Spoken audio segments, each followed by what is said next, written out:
السلام عليكم، ازي حضرتك؟ عامل ايه؟ فيديو جديد مع بعض، فيديوهات نزلت شطب شقتك من احد مواقعنا، تشطيب تسليم نهائي في انتظار العفش. احنا بس بنشوف مع بعض جزء في الماستر بدروم.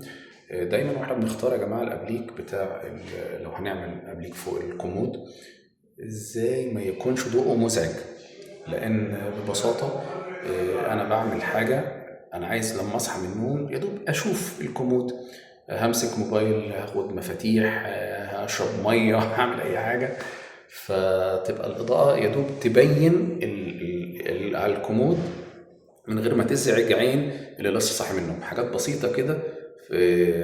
دي حاجات خاصه بالديكور مش تشطيب، اللي بتكلم فيه ده ديكور يا جماعه مش تشطيب.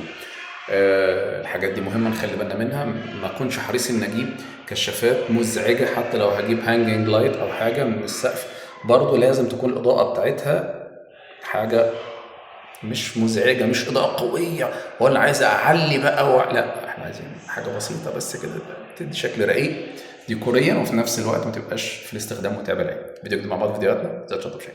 سلام.